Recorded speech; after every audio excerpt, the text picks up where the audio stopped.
Bienvenida Claudia Piñeiro a este ciclo, Los libros salvan, que hacemos desde Revista Leemos. Gracias por participar. Muchas gracias a ustedes por la invitación.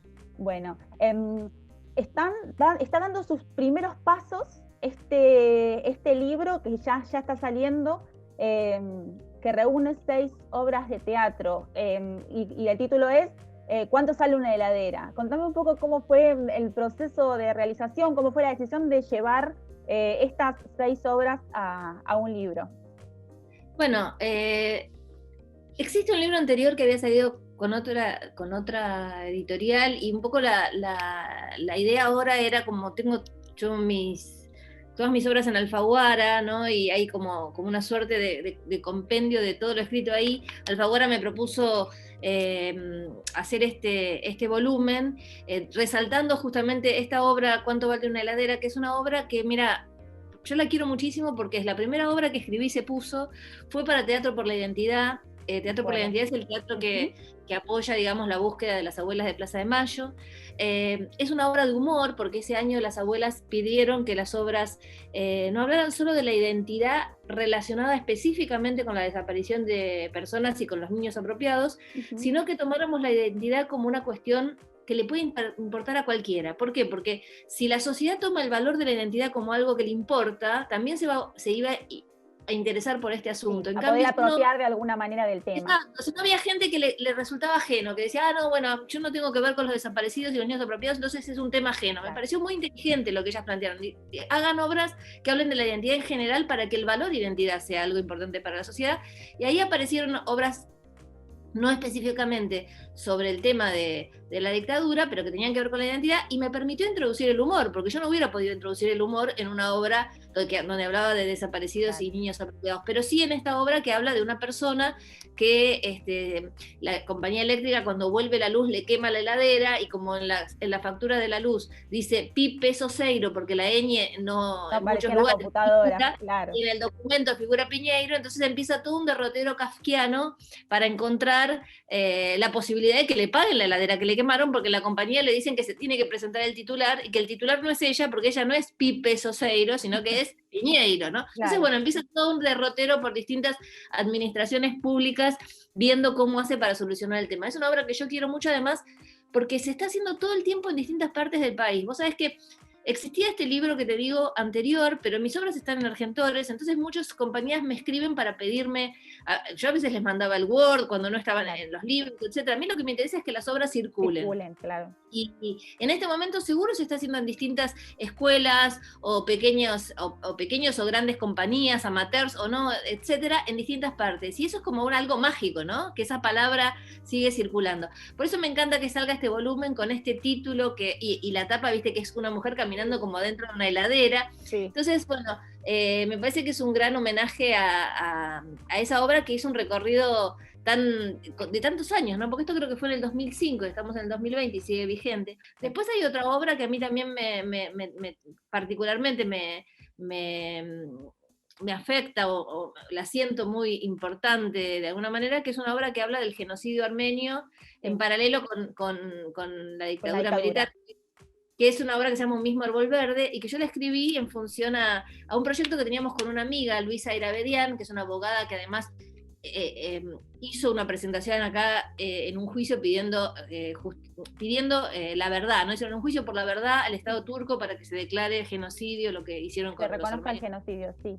1915. Entonces esa obra para mí también tiene una connotación muy importante, porque viste cuando con una amiga empezás a soñar, bueno, ¿cómo hacemos para que la gente se entere de lo que pasó en el genocidio de 1915? Yo cuando era chica ni había oído hablar del genocidio armenio, ¿no? O sea, como una cosa que recién en los últimos años está teniendo mucho más difusión, y era como el sueño de ella que después falleció, y el sueño mío de acompañarla en este sueño, ¿no? A Luisa, y por eso que esa obra, además de que estuvo en cartel mucho tiempo con el protagónico de Marta Bianchi, es una obra que ahora se puede leer en los colegios, que sigue circulando, ¿no? Entonces eso, vos decís, ¿por qué el libro? Para que estos textos, más allá de la representación, circulen.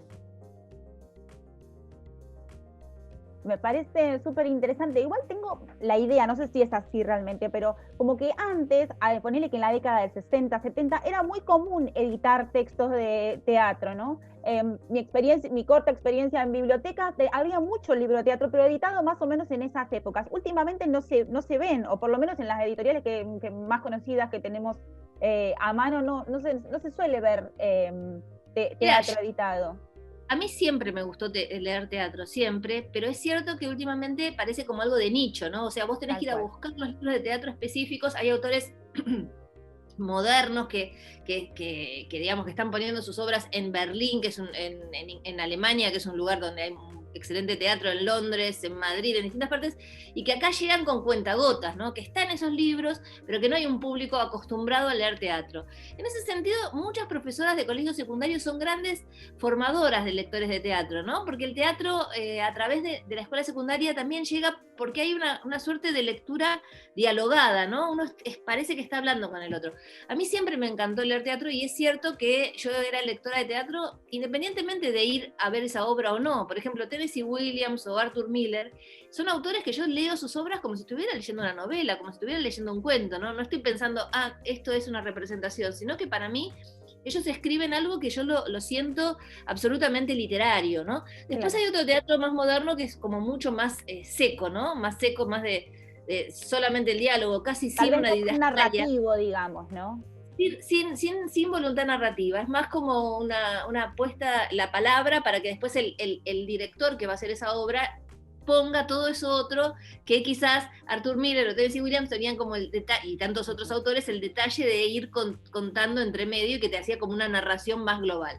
Entonces hoy, quizás, bueno, esas obras se pueden seguir leyendo como literatura y hay otras más modernas que tienen otro registro de lectura. A mí me encanta, ¿no? Pero entiendo que quizás no es para todo el mundo.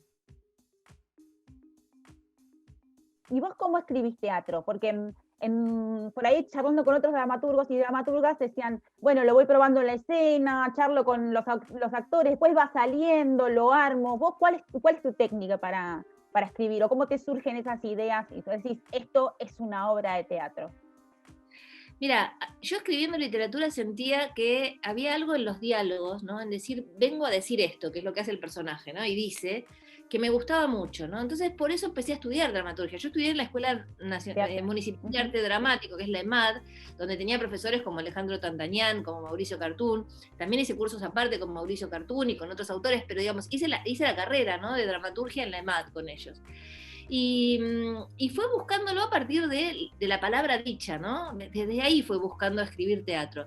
Ahora, después, yo no soy directora de teatro, entonces me cuesta pensar la representación. Pongo didascalias para entender el cuento que estoy contando, pero no necesariamente para que después el director tenga que aferrarse a eso. En el único caso en que sí probé, ¿sabes en cuál fue? Es una obra que está en este libro, que se llama Con las manos atadas. Es Porque la es de la una obra escribanía. que es la de la escribanía, que están los dos atados con las manos Sí. atrás, ¿no? Que es una Entonces, historia que ya habías, digamos, explorado en un cuento, ¿no? Que sale en Quién no. exacto, hay un cuento que yo, antes de que salga en Quién no, era un cuento que yo había escrito para otras circunstancias, y que entonces la adapté para teatro. Pero mi duda era, bueno, dos actores, ¿pueden hacer estos movimientos que yo digo de estar con las manos atadas Claro. y tirarse al piso y no sé qué? Entonces me acuerdo que con mi hijo más grande le pedí que nos atáramos y practicaba yo si era posible eso que estaba Claro. pidiendo. O sea, ya que después el director lo puede resolver de otra manera. Esa obra la puso hace poco Guillermo Gio, que lo hizo muy bien, y los actores, la verdad que llevaron adelante la obra de manera excelente y seguramente con las dificultades que les habrá ocasionado La estar puesta en sí, digamos. exacto, la puesta en sí, pero Guillermo lo hizo muy bien. Pero yo en esa sí me preocupé por ver si era posible esos movimientos y esa atadura que pensaba, ¿no? Claro, porque por ahí, digamos, en la imaginación uno describe ciertos movimientos, pero después ponerlos en escena, Sí, que con la literatura, digamos, con la novela no te pasa, es muy poco probable que alguien ponga, o sea, hay que pasarlo a y con guión. Sí, y con el guión también lo que pasa es que el guión tiene otros recursos, viste que el cine tiene recursos que el teatro no, son dos personas o tres o cuatro arriba de un escenario y no tenés recursos digamos, de falsear ciertas cosas. Pero yo creo que un buen director le encuentra la vuelta también a esas cosas. Fíjate que la que te dije antes, un mismo árbol verde que transcurre como en 2 habitaciones, 2 mujeres que no conversan entre sí en toda la noche, pero sí conversan, también hay una pared entre medio que hay que ver cómo se resolvía. Yo hice una cosa con telas y después el director, que fue Manuel Lietbatnik, que ahora falleció, pero es el que puso la obra históricamente, lo resolvió de otra forma. Yo creo que eso es libertad del director. O sea, a veces indicás algo por si sirve, pero con la libertad de que el director después haga su propia apuesta, ¿no? Y hasta ahora todas las puestas que viste, las puestas en escena que viste de tus obras, ¿te satisfacieron? ¿Dijiste, yo le hubiera hecho tal cosa, me hubiera gustado que pasara tal otra? ¿O quedaste así como deslumbrado? Porque me imagino que uno escribe un texto pensando en un montón de cosas y después en la práctica, digamos, pasan otras cosas. Tienen que recrearse desde la imaginación de otra persona, que en este caso sería el director. Sí. Mirá, las que vi sí, no vi todas, porque como te digo, mis textos circulan por distintas partes y es imposible que yo vaya a todos esos lugares a ver las puestas. Entonces hay puestas que yo no vi, pero yo he visto, por ejemplo, por supuesto vi muchas puestas de Marcelo Moncarz, que es un gran director y que además es amigo mío y que es con el que hicimos la primera, el estreno de Cuánto vale una heladera fue con él, y después él hizo también Tres viejas plumas con Claudia Lapacó. Después con él hicimos algo que no está en este libro, que es la adaptación para teatro leído de Elena Sabe, que también es algo que fue un trabajo interesante. Bueno, con Manuel Lietbatnik hicimos, como te dije antes, un mismo árbol verde. Con Mónica Viñao hicimos Morite Gordo en el Rojas. No sé si me estoy olvidando de alguno de los bueno, Guillermo Bichío, que ya te lo nombré antes, con Las manos atadas. La verdad que esos son los autores que fueron estrenando mis obras. Entonces en los estrenos estuve en todas y he participado antes del estreno yendo a ensayos, en algunos más y en algunos menos, ¿no? En algunos con más participación, en otros con menos. Después, cuando se ponen en otros sitios ya no las he visto, pero de todo lo que he visto me gustó mucho, sí. Y en cuanto a la adaptación de las novelas al cine, hasta ahora solamente Elena Sabe llevaste al teatro, de las novelas en sí, ¿no? En cambio, sí, al cine tenés, digamos, como un desarrollo como más amplio en ese sentido, porque salió Tuya, Las grietas de Jara, Betty Boop y La viuda de los jueves. Tu participación en esas películas también fuiste parte del desarrollo de los guiones. Yo no participé de los guiones de ninguna de mis obras, de mis obras literarias llevadas al cine. Sí los leí, y hay como un acuerdo de caballeros y damas que bueno, que vos lees el texto y si no estás conforme con algo lo podés comentar. Siempre tuve buenas experiencias, si tenía algo para comentar lo comenté y se tuvo en cuenta, pero en definitiva el guión lo hace otro y el director es otro, y ahí hay todo un proceso de representación y una industria que no puede estar como atada a que un escritor venga y diga, ay, no me gusta que lo diga de esta manera, me hubiera gustado que lo diga de la otra, porque los escritores, viste que somos muy recelosos de lo que escribimos. Yo por suerte como soy también dramaturga, sé que eso es apenas un inicio de un proceso de representación. Entonces, el otro, el que toma ese texto para representarlo, tiene derecho a hacerle su propia impronta, ¿no? Y el director, los actores van cambiando cosas. Mientras no se cambie el espíritu de lo que uno está haciendo, a mí me parece que está bien. Y en los casos de las 4 películas que vos mencionás, yo me quedé muy conforme con las 4 adaptaciones, me parecieron que fueron muy buenas películas, que se tomaron las decisiones de cambios que había que tomar, y que si hubiera sido otro director a lo mejor hubiera hecho otra película, pero es así el proceso, ¿no? O sea, se toma un texto y ese director hace esa película. Y en cualquier momento van a empezar a salir las remakes y esas cosas también, ¿no? Porque seguramente, digamos, bueno, por lo menos sí. Hay dando vueltas alguna remake, por ejemplo, hay una opción para hacer una remake de Las viudas de los jueves en México, que no sé si se concretará o no. Catedrales también tiene una opción para ser llevada al cine. Hay dando vueltas cosas que a lo mejor se concretan, pero son proyectos, los proyectos cinematográficos son proyectos de mucho dinero y de mucho tiempo, por lo tanto, ¿no? Hasta que se junta los productores, la voluntad. El tema de la pandemia también atrasó muchas de estas decisiones y bueno, veremos qué es lo que sucede finalmente, ¿no? Bueno, ¿y ahora estás trabajando en otra novela o en qué estás haciendo? Mira, estoy trabajando en una novela nueva, o sea, empecé a escribir una novela, no la empecé hace mucho. El primer año de la pandemia me costó escribir ficción, escribía más cosas del orden de la crónica y del periodismo y del ensayo, y ficción recién pude arrancar hace unos meses y arranqué con una nueva novela. Y por otra parte estoy tratando de ver con Marcelo Piñeiro una posible temporada 2 del Reino, que todavía no se estrenó, ¿no? Esa es la serie que se estrena en Netflix en algún momento de este invierno, y que estamos sumamente contentos con cómo quedó la serie, con lo que hicieron los actores, con esos textos, etc. Marcelo es el director y el showrunner de la serie, y yo soy la guionista junto con él. Y bueno, estamos garabateando la posibilidad de una segunda temporada, así que eso también te lleva a la cabeza para otras historias, ¿no? Claramente. Sobre lo que decís que estás escribiendo una novela, tengo la sensación de que tu obra siempre tiene como un gran sentido de la actualidad, ¿no? Digamos que los dramas, las situaciones que se cuentan son bien del momento en el que están pasando. Pareciera como que estás escribiendo en tiempo real en algún momento. Por ejemplo, me pasó con Catedrales o con Las Viudas de los Jueves. Algunos autores siempre dicen, no, tengo 4 o 5 novelas en el cajón. A mí da la sensación de que vos estás escribiendo en el minuto a minuto. Sí, en general mis personajes salen a la calle en el aquí y ahora, entonces le pasan las cosas que decís vos en esos tiempos, ¿no? De todos modos, hay unos ciertos desfasajes que a veces no se notan. Por ejemplo, Catedrales.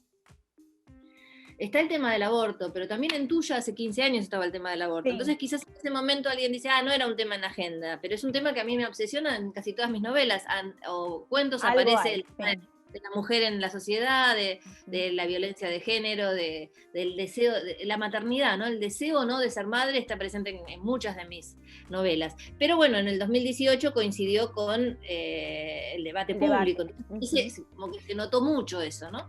Pero ya venía, esa obsesión venía de antes. Digamos que de mis novelas todas transcurren en el aquí y ahora, excepto Un comunista en calzoncillos, que es digamos, una novela que transcurre durante el año 1976, en la época de la dictadura, y que es bastante autobiográfica y es sobre la relación mía con mi padre, ¿no? Sí.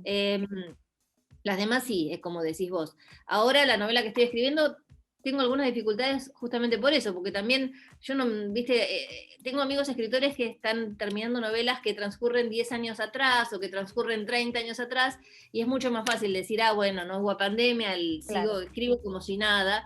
Uno en este momento también tiene que tomar ciertas decisiones sobre qué hace con eso, ¿no? O sea, cuando salga la novela ya estaremos todos vacunados, espero, y estemos haciendo una vida relativamente normal y no tengamos que hablar de, no digo tanto de los barbijos o los no barbijos, sino de dónde se encuentra la gente, cómo vive, ¿no? Porque, digamos, para que en las novelas pasen cosas, los personajes se tienen que encontrar, se tienen que relacionar. Entonces, ¿dónde se enamoran, dónde se matan, dónde se encuentran, si tenemos que estar todos distanciados, ¿no? O sea, es como difícil esas situaciones de sacar a los personajes hoy al aquí y ahora, ¿no? Te cuela, indefectiblemente, alguna cosa, o por lo menos la sensación, ¿no? Y Claudia, respecto de los premios, primero que nada, bueno, felicitarte por el premio de la Semana Negra de Valencia, pero también esperando ya en cualquier momento la decisión de la Semana Negra de Gijón, porque estás en la final por el premio de Dashiell Hammett de ese sí, certamen. Contame cómo vivís los premios, vos que tenés un montón. Bueno, los premios siempre son una oportunidad, ¿no? Y oportunidades de distinto tipo. Las Viudas de los Jueves, por ejemplo, que ganó el premio Clarín y Alfaguara, me dio la oportunidad de que me conozca un montón de gente, porque es un premio mediático donde apareces en la tapa del diario. Entonces mucha gente que quizás si yo hubiera publicado ese libro como había publicado Tuya antes, a Tuya le había ido más o menos bien, pero era un libro de alguien totalmente desconocido, que de casualidad entrabas a una librería y decías, ¿qué hago? ¿Me llevo este libro? En cambio, Las Viudas de los Jueves estaban en todos los diarios, y haber ganado ese premio con un jurado como Rosa Montero, Belgrano Rawson y Saramago, que era la primera vez que un premio Nobel era jurado del premio Clarín de Alfaguara, le dio una visibilidad extraordinaria, ¿no? Entonces, bueno, por un lado está esa oportunidad, y después tenés que trabajar para ver cómo capitalizás esa oportunidad, qué haces con el próximo libro, ¿no?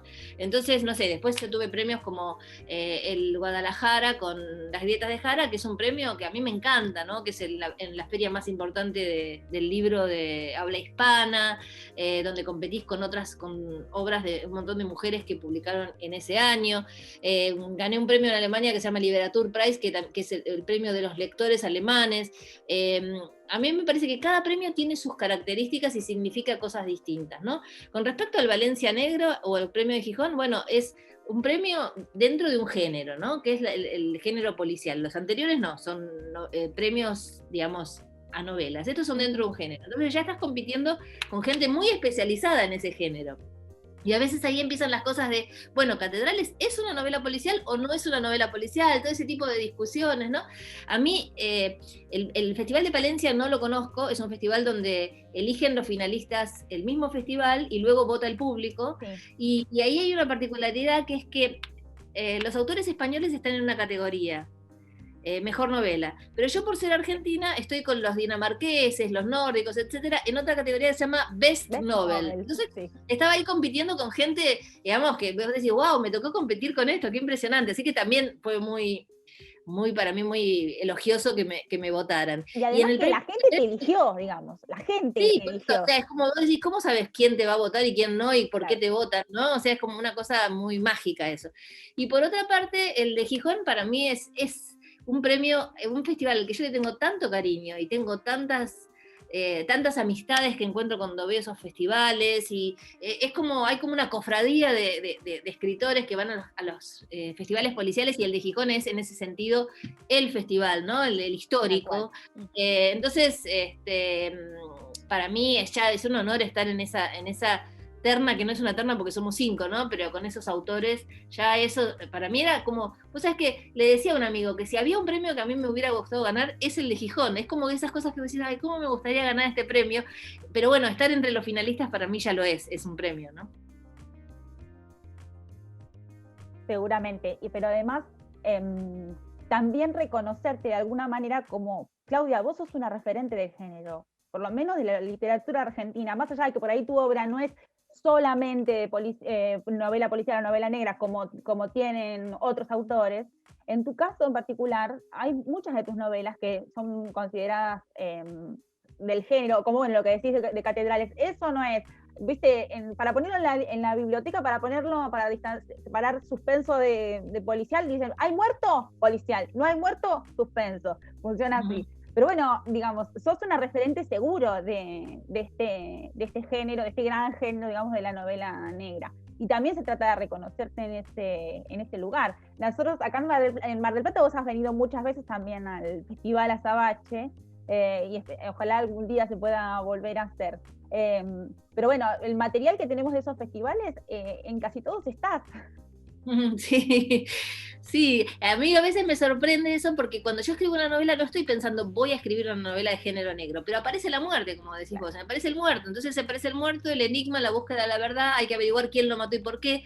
En general en mis novelas esa pregunta, que es la típica del policial, se subvierte, ¿no? Y ya la pregunta no es quién lo mató y por qué.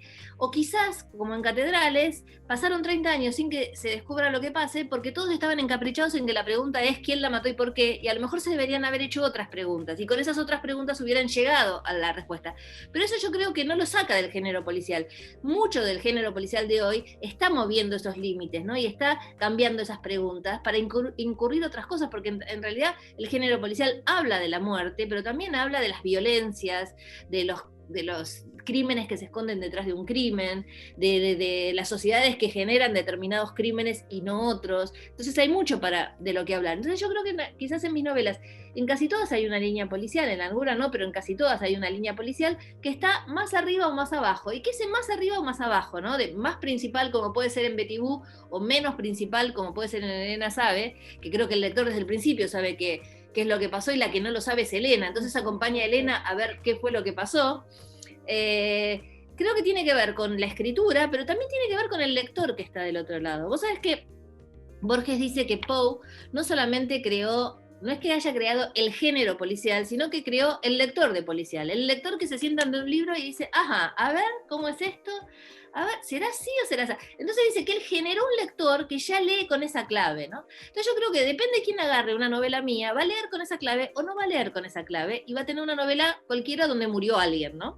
Está bueno. A mí me parece que también algo que hoy día podemos mencionar del género negro es tal vez no solamente esto, ¿no? De qué tipos de crímenes se cometen en ciertas sociedades, o cómo nos atraviesa la violencia de tal o cual manera, sino también cómo lidiamos con la injusticia y cómo lidiamos con el dolor, ¿no? Y me parece que eso es algo que atraviesa toda tu obra, inclusive sí, en la comedia de las obras de teatro.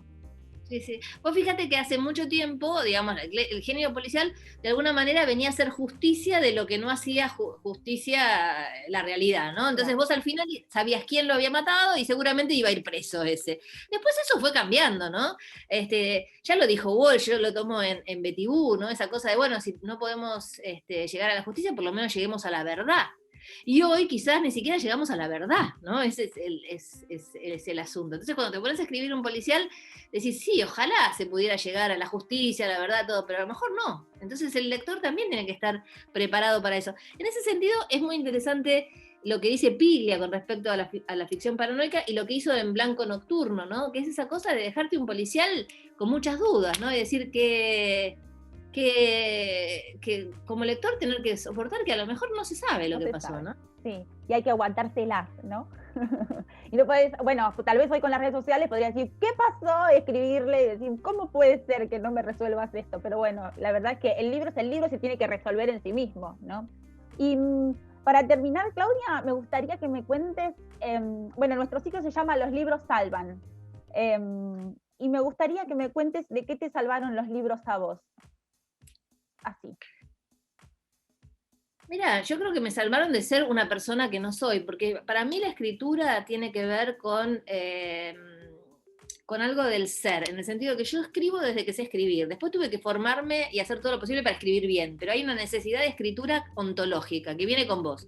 Si yo no hubiera respetado esa necesidad, ¿no? Si yo cuando terminé el colegio secundario estudié economía porque en la UBA era la dictadura y no se podía estudiar ninguna carrera humanística. Y luego yo quería escribir y batallar literarios, pero hubiera dicho, no, bueno, pero esto es un pasatiempo y no es la escritura.